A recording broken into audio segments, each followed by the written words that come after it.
Brady, you got thoughts on the quarterback situation You think there? J.J. Getting to McCarthy see starts? JJ as opposed to Cade? I do. I think J.J. McCarthy is the more explosive quarterback between the two. And, really, if you look at the stats, that offense, the Michigan offense, averages about a yard more in production when J.J. McCarthy is in there than when Cade McNamara is. And that's really just the fact that J.J. McCarthy can impact those plays with his legs. Cade McNamara's done a fine job. He's more of your prototypical pocket passer, where J.J. McCarthy can do both. So I think if they're looking for ways to get J.J. McCarthy on the field as the younger of the two quarterbacks, it's probably telling you something. He's probably the guy you should go with in general. That's just my thoughts on it. But again, Cade McNamara is the starting quarterback who helped them win a Big Ten championship and go to the college football playoff last year. So he's built up a lot of equity, I think, within that locker room and with that staff. And so I can understand why Jim Harbaugh is doing what he's doing right now.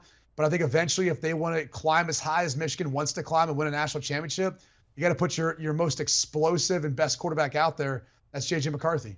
A lot of big numbers in this group of games here. Another one, Akron at Michigan State. Michigan State favored by 35.5. You saw Peyton Thorne, throw 4 touchdown passes in that last game. We've had a pattern here. Brady, you're going with the big numbers. Danny is staying away from what about this game? Same thing, going with the big numbers here. I really liked what I saw at Michigan State that really kind of carried over, what we saw last year. Having a rushing attack with Jalen Berger, the transfer from Wisconsin, reminded you why he was a highly touted 4-star recruit. Even though it didn't work out at Wisconsin, it seems like it's going to work out in East Lansing. Peyton Thorne was efficient through the air. And really the defense, I think, was improved too.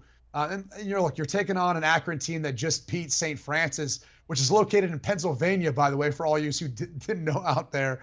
And I mean, they ended up winning that one in overtime. So it's a good win for Joe Moorhead, their new head coach, who's been a great offensive mind in college football. But there's a big-time talent gap between these two.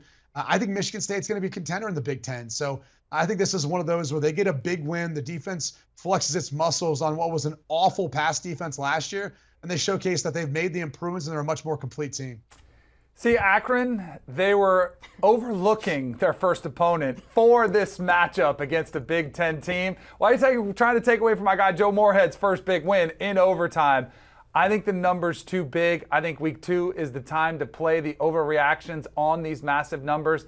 Give me Akron and all those points every single time. Do you want a sports network that delivers everything that matters about the game? The highlights, the picks, the instant analysis, no yelling, no fake debates, no politics. Hit the subscribe button and never miss a moment.